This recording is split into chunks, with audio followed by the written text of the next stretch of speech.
একটা দুঃসংবাদ আছে। যারা আমাকে ভেঙে চুরে টুকরো কাঁচের মতো ছড়িয়ে দিতে চেয়েছিল তাদের জন্য।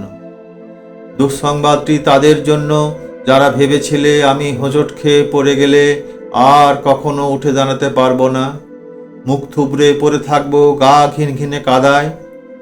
আমাকে ছিঁড়ে কাগজের মতো কুচি কুচি করে হাওয়ায় ভাসিয়ে দিলে আমি হারিয়ে যাব দিকশূন্যপুর। যে আমাকে টেনে হিঁচড়ে নামিয়ে নিতে চেয়েছিল অতলান্তিক বিষাদ সমুদ্রে, ডুবিয়ে দিতে চেয়েছিল এক পৃথিবী বিবমিশায়।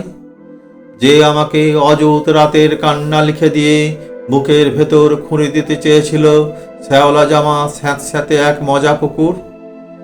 যে আমাকে দুঃখ দিয়ে পুড়িয়ে শেষে উড়িয়ে দিতে চেয়েছিল ছায়ের মতন, তাদের জন্য দুঃসংবাদ। আমি এখন পাখির মতন, আমায় ছিঁড়ে কুচি কুচি ভাসিয়ে দিলে এখন আমি ডানা মিলে আকাশ জুড়ে উঠতে জানি। কাটা যায় না, ভাঙা যায় না, আমি এখন জলের মতন, ভেসে যেতে যেতেও হঠাৎ জলোচ্ছ্বাসে ভাসিয়ে দিতে আমিও জানি ছড়িয়ে থাকা টুকরো কাঁচের শরীর থেকে দুফলা এক ছুরি হতে। এই যে মানুষ, দুঃখ দিতে দুঃখ ভীষণ, সেও জানুক আমি এখন হাসতে জানি।